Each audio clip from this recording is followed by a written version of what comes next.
오늘 우리에게 주시는 하나님의 말씀은 출애굽기 5장 22절부터 6장 13절까지 말씀입니다. 출애굽기 5장 22절부터 6장 13절까지 말씀, 저와 여러분이 한 절씩 그렇게 교독해 가도록 하고 마지막 절은 같이 읽도록 하겠습니다. 모세가 여호와께 돌아와서 아뢰되, 주여 어찌하여 이 백성이 학대를 당하게 하셨나이까? 어찌하여 나를 보내셨나이까? 내가 바로에게 들어가서 주의 이름으로 말한 후로부터 그가 이 백성을 더 학대하며 주께서도 주의 백성을 구원하지 아니하시나이다. 여호와께서 모세에게 이르시되, 이제 내가 바로에게 하는 일을 내가 보리라. 강한 손으로 말미암아 바로가 그들을 보내리라. 강한 손으로 말미암아 바로가 그들을 그의 땅에서 쫓아내리라. 하나님이 모세에게 말씀하여 이르시되, 나는 여호와니라.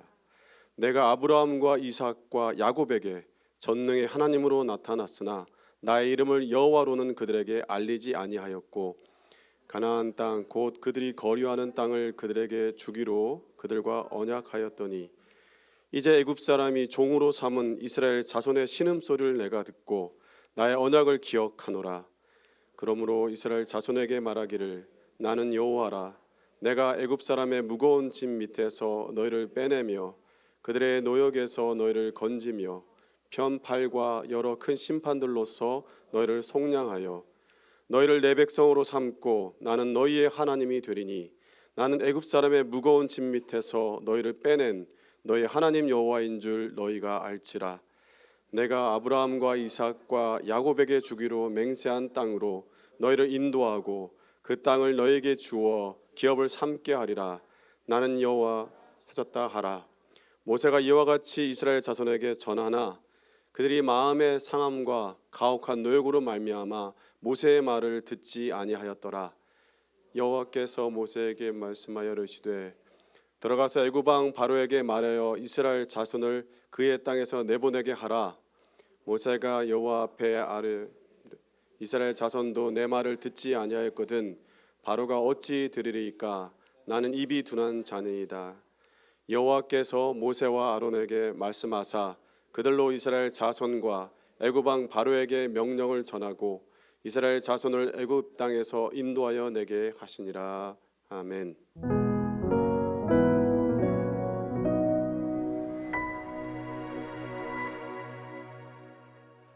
새해 복 많이 받으세요.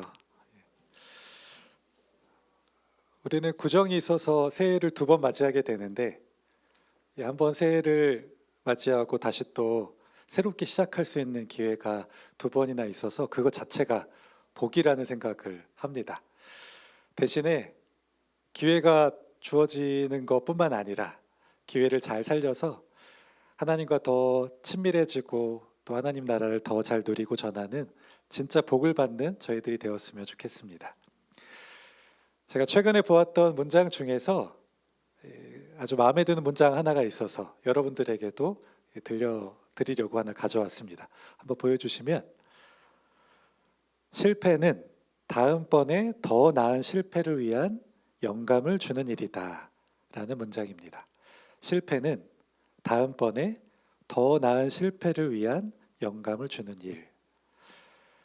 우리가 실패와 관련해서 가장 흔하게 들었던 문장은 실패는 성공의 어머니라는 문장입니다. 너무 유명한 문구이고 잘 알려진 좋은 말이지만 제가 성격이 좀 모나서 개인적으로 마음에 들지 않는 부분 조금 있었습니다. 그 부분이 뭐냐면, 실패를 통해서 다음 기회에 반드시 성공해야 될 것 같은 그런 약간의 압박이 느껴졌기 때문입니다. 반면에 오늘 이 말씀은, 이 문장은 실패가 다음번에 더 나은 실패를 위해 영감을 주는 일이라면 성공이라는 강박에서 조금 벗어나서 힘을 조금 빼도 될 것 같다라는 생각이 들었기 때문입니다. 실제로 이 예술가들은 계속해서 실패하는 사람들이라고 합니다. 머릿속에 그린 이미지를 완벽하게 표현할 수 없기 때문이라고 하고, 글을 쓰는 것도 매 순간 실패하는 일이라고 합니다. 단 한 줄의 문장을 완성하기 위해서 많은 글자들이 이 딜리트와 백스페이스 키에 지워지지 않겠습니까? 이렇듯 어쩌면 우리의 인생도 마찬가지가 아닐까 하는 생각도 하게 되었습니다. 인생에 수많은 실패가 있고 우리 인생이 하나님 앞에서 완벽한 인생이 없다고 한다면 결국 얼마나 멋지게, 얼마나 다르게 실패하느냐가 우리의 정체성이나 고유성에 영향을 미치지는 않을까 하는 생각이 들었기 때문입니다. 실패는 그 자체로 다음번 시도 더 나은 실패에 영감을 주고, 혹시 실패가 하나님께 더 가까이 나아갈 수 있는 길이라면 그걸로 충분하지 않을까 합니다. 그래서 저는 이 문구가 그 실패는 성공의 어머니라는 문구보다 더 위로가 되었던 것 같습니다. 다음 기회에 반드시 성공해야 하는 강박의 삶이 아니라 더 나은 실패하는 삶, 하나님 안에서 실패하는 삶, 그리고 하나님 안에서 자유한 삶이 우리 삶이 되었으면 좋겠습니다. 오늘 말씀도 어쩌면 실패와 관련된 말씀인지도 모르겠습니다. 출애굽기 5장과 6장을 보면 이 모세가 나오는데, 모세가 당황해하고 있고 화를 내고 있고 또 어찌할 바를 몰라하고 있습니다. 전형적인 우리의 실패의 모습처럼 말입니다. 출애굽기 5장 22절로 23절 말씀을 제가 읽어드리겠습니다. 모세가 여호와께 돌아와서 아뢰되 주여 어찌하여 이 백성이 학대를 당하게 하셨나이까? 어찌하여 나를 보내셨나이까? 내가 바로에게 들어가서 주의 이름으로 말하노로부터 그가 이 백성을 더 학대하며 주께서 주의 백성을 구원하지 아니하시나이다. 이 모세의 감정이 좀 느껴지시나요? 이 말씀에서? 지난번에도 말씀드렸듯이 모세는 상처가 많고 이미 실패를 경험한 사람이었습니다. 이집트의 왕자이긴 했지만 그는 적통이 아니라 입양된 이방인이었습니다. 이스라엘 사람이라는 정체성을 스스로 가지고 있었지만 정작 이스라엘 사람들에게는 외면당한 외부인이었습니다. 살인으로 인해 늘 쫓기는 인생이었고, 미디안 땅으로 피한 후에 거기서 스스로 뭐라고 이야기를 하냐면 타국에서 나그네 되었다라고 말한 이가 바로 모세입니다. 그런 모세가 하나님의 부르심을 받고 용기를 내어서 나아갔는데 다시 한번 실패를 경험한 것입니다.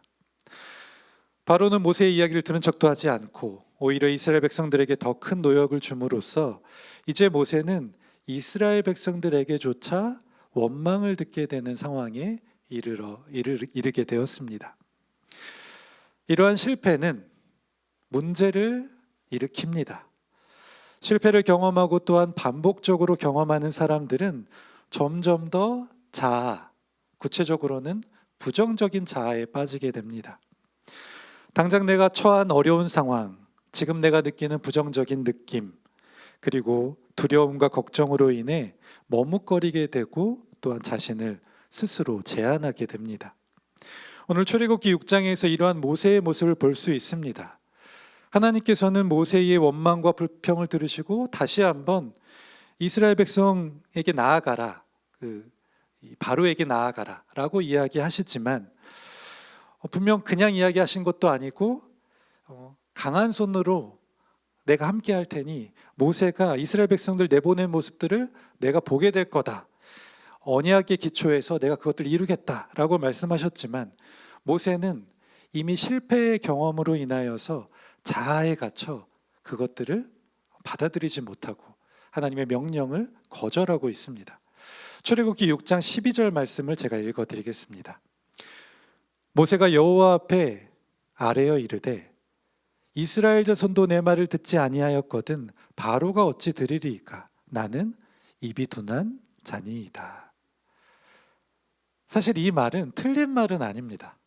이스라엘 사람들이 지금 모세의 말을 듣지 않는 것도 사실이고, 더 큰 권력, 힘을 가진 어쩌면 존재 자체가 다른 이 모세가 우리가 흔히 이야기하는 듣보잡 모세의 이야기를 듣지 않는 것도 이상한 일은 아닙니다.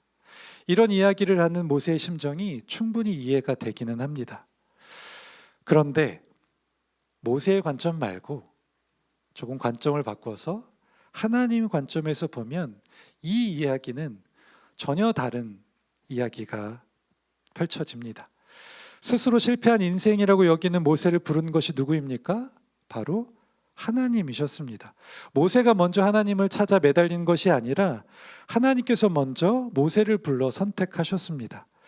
무엇보다 하나님께서는 모세에게 내가 어떤 분인지 명확하게 알게 해주셨고, 나는 너희 하나님이 되고 너희는 내 백성, 하나님 나라 백성이 되겠다고 말씀하셨습니다.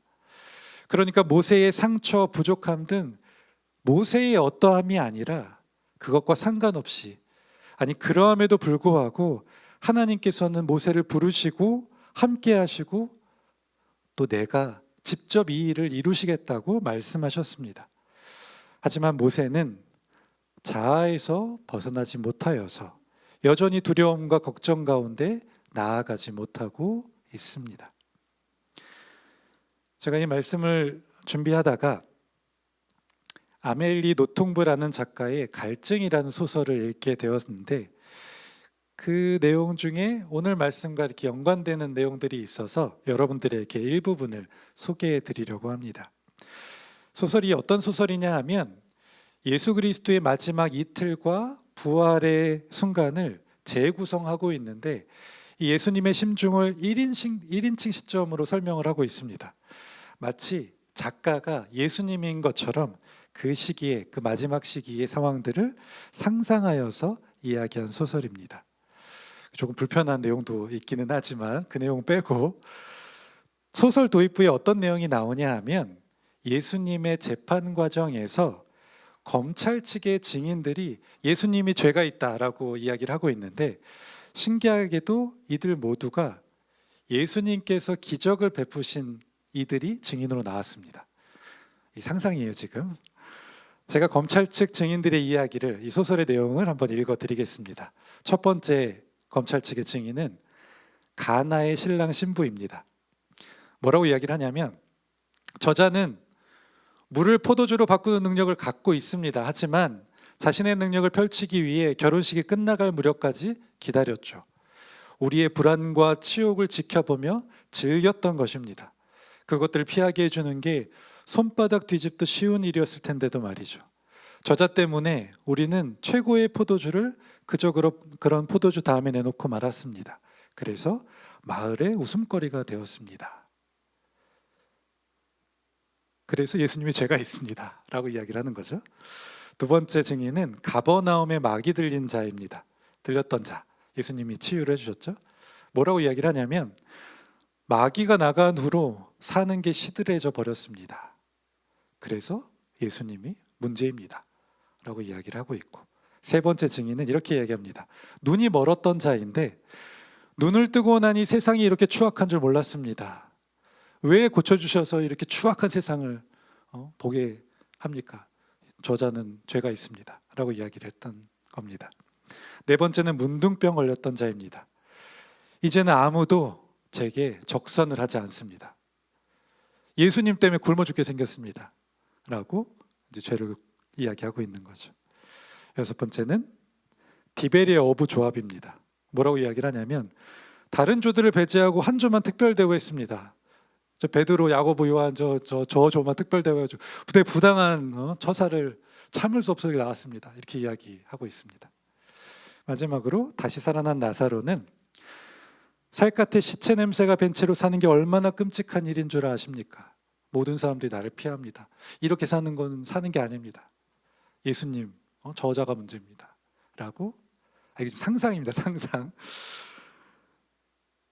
처음에 여러분들은 이 내용 들으시고서 어떠신가요?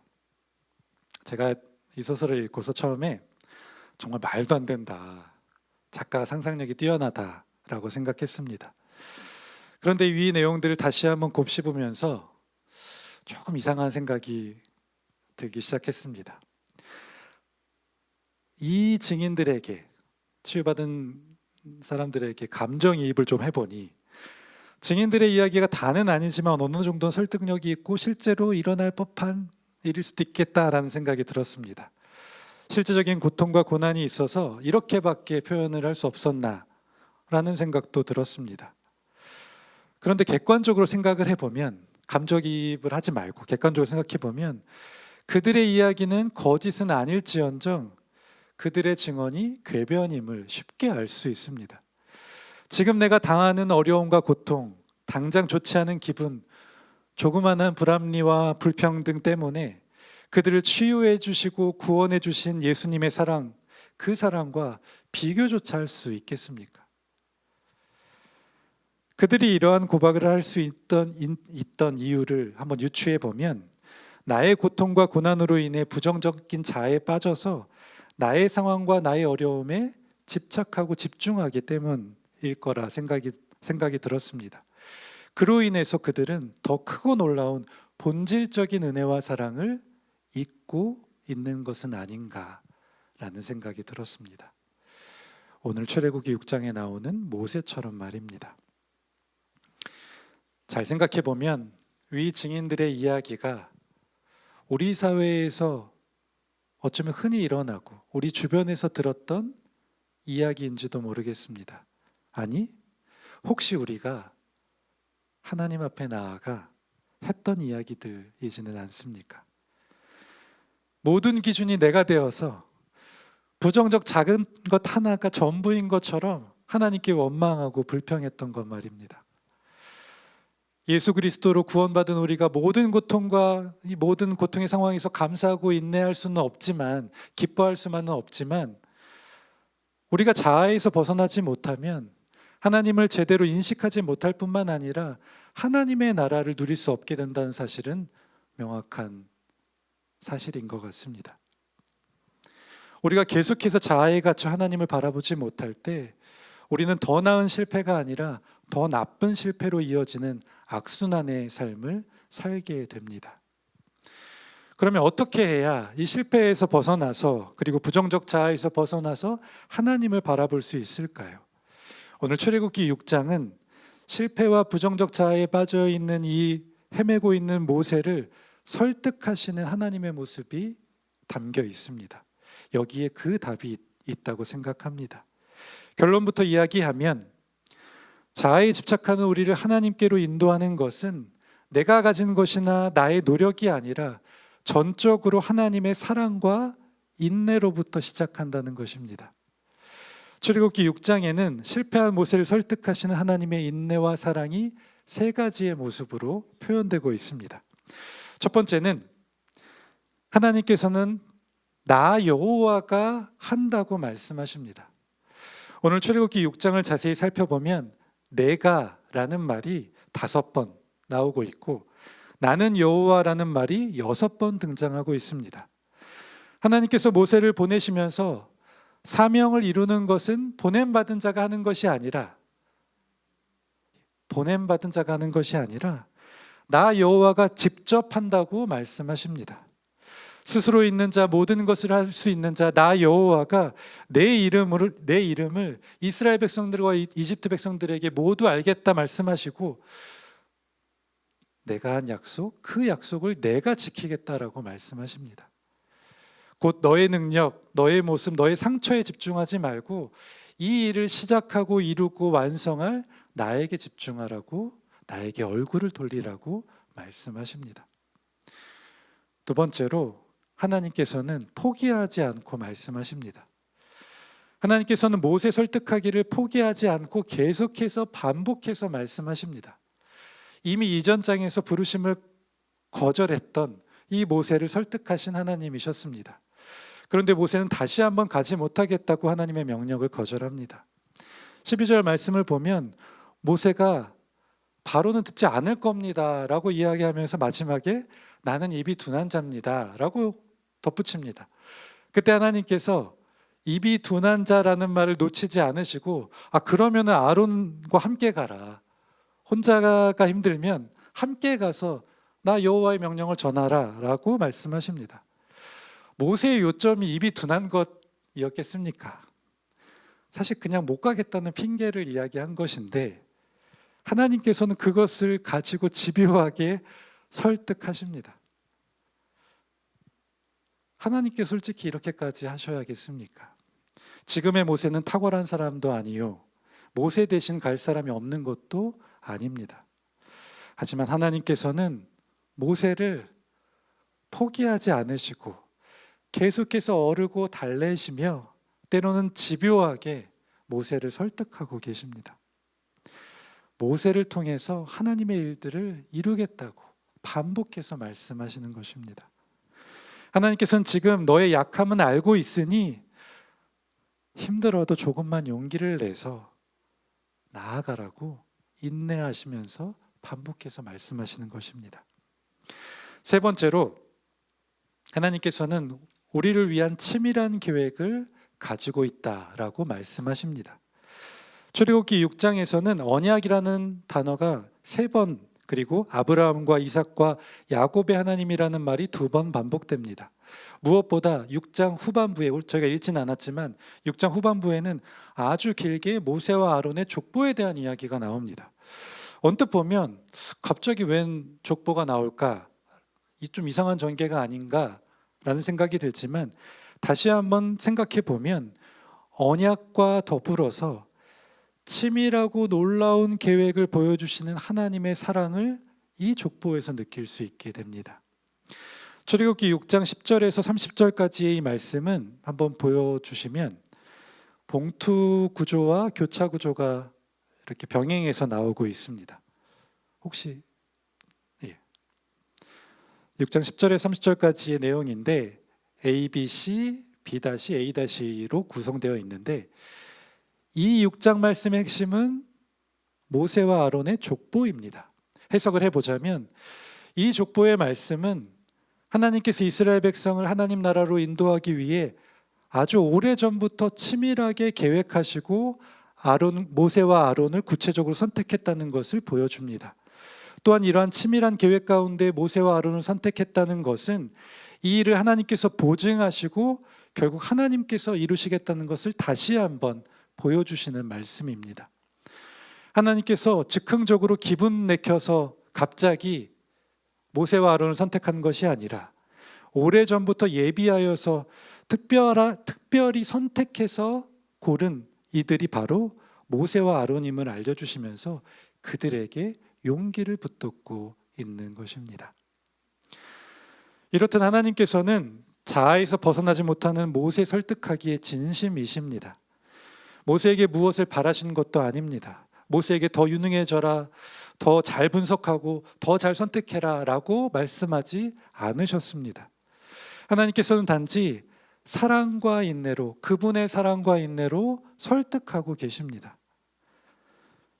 여러분, 부정적 자아에서 그 자아 집착에서 하나님께로 나아가는 것은 내가 가진 것으로 무엇을 하는 것이 아닙니다. 단지 하나님의 사랑과 인내를 받아들이면 됩니다. 하나님께서 인내하시고 말씀하시고 이끌어 가시는 것을 받아들이고 그에 순종하는 것뿐입니다. 그때 우리는 내가 아니라 이제서야 하나님을 바라볼 수 있게 되고 하나님의 놀라운 계획에 참여하게 됩니다. 혹시 실패인 것처럼 보일지라도 실패 가운데에서도 함께 하시는 그 하나님을 보게 될 것이고 결국 우리는 하나님 나라 백성이 되게 될 것입니다. 다음 주에 청년부 베트남 아웃리치 떠난다 들었습니다. 저도 청년부를 다니면서 그리고 사역을 하면서 교역자로서 여러 나라들 선교와 비전 트립을 다녀왔습니다. 중국, 말레이시아, 필리핀, 몽골, 러시아 정말 여러 곳들을 사역을 했는데 지금 생각해 보면 조금 부끄러운 점도 있었던 것 같습니다. 몇 가지 부끄러운 고백을 하자면 어렸을 때는 해외 선교를 간다는 것만으로 뭔가 스스로 뿌듯해하고 대단해했던 것 같습니다. 또 한 가지 부끄러운 고백은 그 당시 나의 신앙 상태 때문에 선교 준비와 그런 열정 이런 것들도 큰 차이가 있었던 것 같습니다. 어떨 때는 상태가 좋을 때는 아주 그냥 막 하다가 상태가 안 좋을 때는 선교팀에 민망하게 짐이 될 정도로 그러기도 했었던 것 같습니다. 선교지에 가서도 마찬가지였는데 내가 준비하고 노력한 만큼 눈에 보이는 성과 반응들이 있으면 성공한 선교처럼 여기고 반대로 뜨뜻미지근하고 가시적인 결과가 없으면 실패한 선교처럼 여겼던 적도 있었던 것 같습니다. 그런데 시간이 지나고 보니 선교야말로 내가 가진 것, 내 능력, 열정, 내 모습으로 하는 것이 아니라 하나님께서 직접 하시는 것임을 깨닫게 되었습니다. 나의 상태, 나의 감정, 나의 어떠한 것에도 불구하고 하나님께서 인내하시고 말씀하시고 이끌어 가셨고, 그렇게 내가 아니라 하나님을 바라보고 하나님의 사람을 바라보는 것이 선교라는 것을 깨닫게 되었습니다. 베트남 아우리치 가는 청년들, 그리고 여기서 함께 중보하는 청년들, 성도님들 모두 축복합니다. 내가 아니라 하나님을 바라보시고 이 선교 준비하고 다녀오셨으면 좋겠습니다. 특히 나의 작은 능력, 좋지 않은 상태, 부족한 열정에 걱정하지 않으셨으면 좋겠습니다. 이 어깨에 힘이 들어간 거, 이것도 조금 어깨에 힘을 빼셨으면 좋겠습니다. 여러분들 부르신 하나님께서, 그 하나님께서 결국 하실 것입니다. 우리는 받아들이고 인정하며 우리 주님이 하시는 일들을 잘 바라보기만 하면 됩니다. 사랑하는 높은뜻 덕소교회 청년 여러분, 그리고 성도 여러분, 실패는 다음번에 더 나은 실패를 위해 영감을 주는 일이라 생각합니다. 그런데 실패로 인해 찾아오는 부정적 자아에 빠지면 하나님이 아니라 나에게 집중하게 되고 나에게 빠지게 됩니다. 감사한 것은 내가 무엇을 하기도 전에 하나님께서 먼저 우리를 인도하시려고 사랑과 인내를 부어주십니다. 우리는 그렇게 먼저 부어주시는 하나님의 사랑과 인내를 따라가면 되고, 그것들을 받아들이기만 하면 됩니다. 계속해서 내가 하신다 말씀하시고 내 이름을 알려주시며 그 이름의 명예를 걸고 성실히 약속을 지키시는 분이 하나님이시고 우리가 믿는 그분이라는 사실을 여러분들 오늘 꼭 알고 가셨으면 좋겠습니다. 하나님께서 하십니다. 자아를 뛰어넘어 하나님을 바라보고 하나님이 하시는 놀라운 일들을 경험하는 우리 모두가 되기를 예수 그리스도의 이름으로 축복합니다. 우리 하나님의 그늘 아래 같이 찬양하고 같이 기도했으면 좋겠습니다.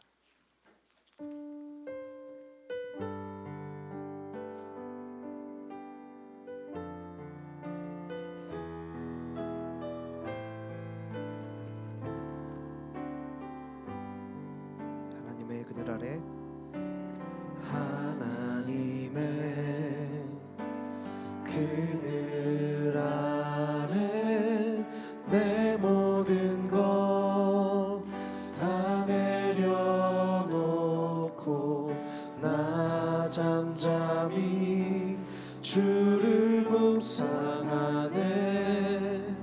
그 놀라우신 은혜를 끝이 없는 주의 사랑 강물 되어 흘러 내 영혼에 자유함 주시네.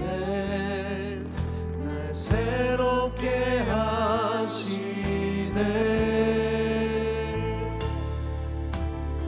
하나님 사랑, 하나님 사랑, 그 사랑 날 자유케 하네. 하나님 사랑, 그 사랑 날 회복해. 우리 처음부터 다시 한번 고백하며 찬양합니다. 하나님의 그늘 아래,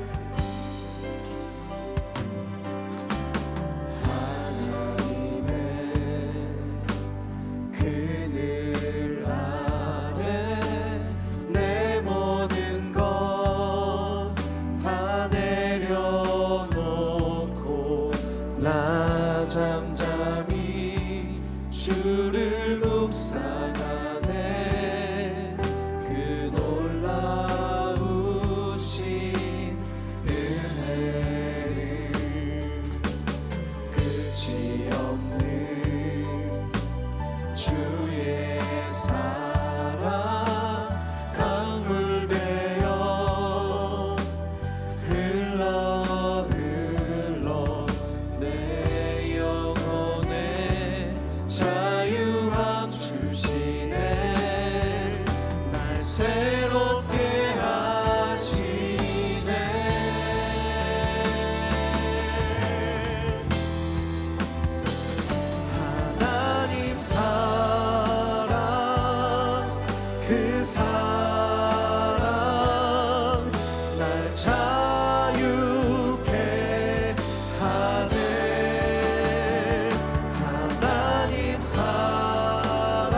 이름으로 하나님 사랑, 하나님 사랑, 그 사랑 날 자유케 하네. 하나님 사랑, 그 사랑 날 회복케 하네.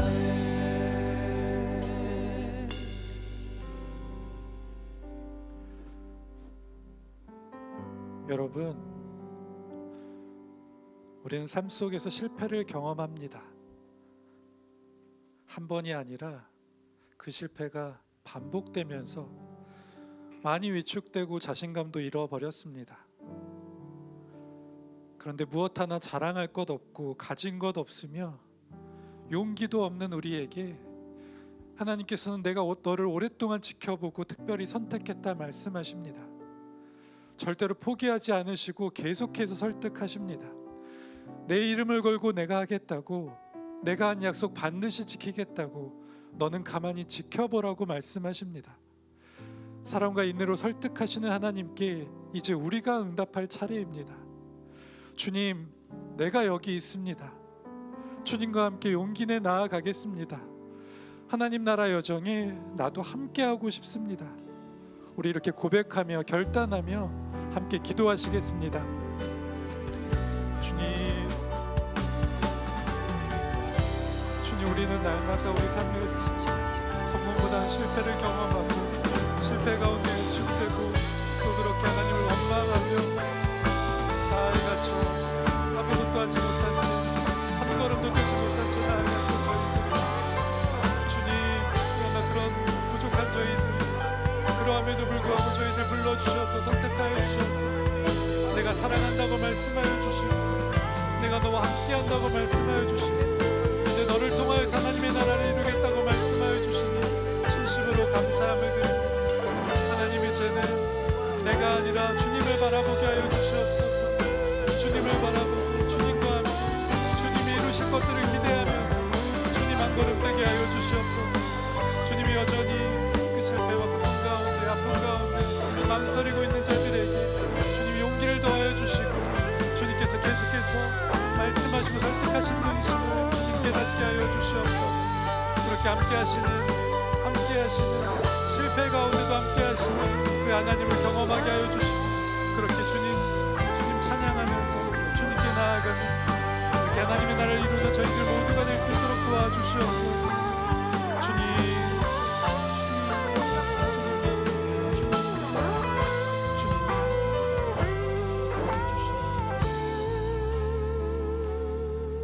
우리 시간에 베트남 아웃리치를 위해 함께 기도했으면 좋겠습니다. 나의 어떠함이 아니라 우리의 무엇 때문이 아니라 하나님과 하나님의 사람들을 바라보고 나아가는 선교되게 해달라고 기도합시다.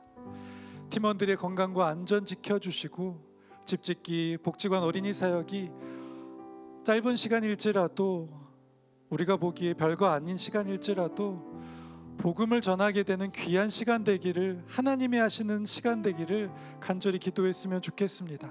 아웃리치를 통해 다녀온 이들과 보내는 이들 모두 하나님의 마음을 더 뜨겁게 느끼고 선교적인 삶을 살게 해달라고 이 시간 함께 기도하시겠습니다. 주님께서 부르신 이 청년들 주님 책임져 주시고 함께하여 주시옵소서. 무엇보다 이들의 어떠함, 이들의 능력, 이들의 탁월함이 아니라 하나님을 바라보고 하나님 때문에 선교하는 이들 되게 하여 주시옵소서. 하나님의 사람들 바라보며 기도하며 나아가는 이들 되게 하여 주시옵소서. 이 선교팀은 오직 하나님의 하신 일들을 바라보는 그런 놀라운 선교팀이 될 수 있도록 주님 인도하여 주시옵소서. 주님이 하실 줄로 믿습니다. 주님께서 놀라운 일들을 이들에게 보여주실 줄로 믿습니다. 주님, 그렇게 하나님의 나라를 경험하고 돌아오는 이들 되게 하여 주시옵소서. 주님, 특별히 기도하옵기는 이 선교팀들이 어떤 곳을 가든지 어디를 가든지 건강 지켜주시고 또 안전 지켜주시기를 주님 소원하오니 우리의 기도를 들어주옵소서. 주님, 또한 사역들도 있습니다. 집짓기 또 복지관 어린이 사역이 정말로 하나님의 복음을 전하는 귀한 시간 될 수 있도록 주님께서 인도하여 주시옵소서. 주님, 이 모든 일들을 통하여서 정말로 선교적인 삶을 살아가는 우리 모두가 되기를 소원합니다. 하나님의 나라를 전하는 것이 얼마나 귀한 일인지, 또 그 하나님의 나라를 전했을 때에 우리가 얼마나 하나님의 나라를 크게 누리고 그 나라 가운데서 행복할 수 있는지, 그렇게 경험할 수 있는 이 시간들이 될 수 있도록 주여 인도하여 주시옵소서.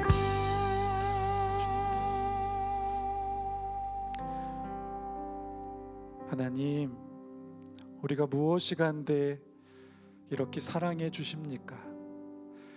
늘 나에게 집중하여 하나님 마음 아프게 하는 우리를 포기하지 않으시고 계속해서 설득해 주시니 정말 감사합니다. 이제는 주님의 사랑과 인내를 받아들이고 하나님을 바라보는 우리 되게 하여 주옵소서. 그리고 하나님이 하시는 놀라운 일들을 목도하는 우리 되게 하여 주옵소서. 예수 그리스도의 이름으로 기도드립니다.